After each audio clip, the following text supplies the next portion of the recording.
The rancorous debate over the debt belies a fundamental truth of our economy, that it is run for the few at the expense of the many, that our entire government has been turned into a machine which takes the wealth of the mass of Americans and accelerates it into the hands of a few.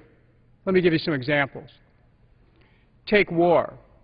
War takes the money from the American people and puts it into the hands of arms manufacturers, of war profiteers, of private armies.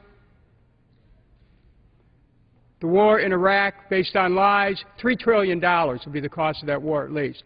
The war in Afghanistan, based on a misreading of history, $500 billion in expenses already. The war against Libya will be $1 billion by September. 50% of our discretionary spending goes for the Pentagon. A massive transfer of wealth into the hands of a few. Well, the American people lack sufficient jobs, health care, housing, retirement security. Our energy policies take the wealth from the American people and put it into the hands of the oil companies. We could be looking at $150 a barrel for oil in the near future.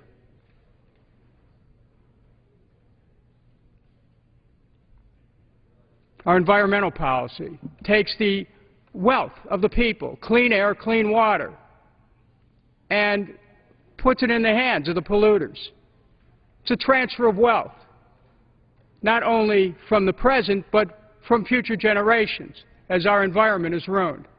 Insurance companies, what do? They take the wealth from the American people in terms of what they charge people for health insurance, and they put it into the hands of the few. We have to realize what this country's economy has become. Our monetary policy, through the Federal Reserve Act of 1913, privatized the money supply, gathers the wealth, puts it in the hand of the few. Well, the Federal Reserve can keep creating money out of nothing, give it to banks, to park at the Fed, and our small businesses are starved for capital. Mark my words, Wall Street cashes in whether we have a default or not. And the same type of thinking that created billions in bailouts for Wall Street and more than $1 trillion in giveaways by the Federal Reserve today leaves 26 million Americans either underemployed or unemployed.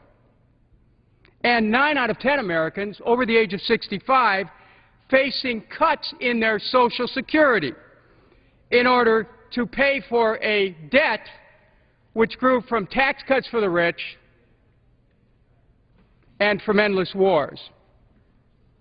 There is a massive transfer of wealth from the American people to the hands of a few, and it's going on right now as America's eyes are misdirected to the political theater of these histrionic debt negotiations, threats to shut down the government, willingness to make the most vulnerable Americans pay dearly for debts they did not create. These are symptoms of a government which has lost its way. And they are a challenge to the legitimacy of the two-party system. I yield back.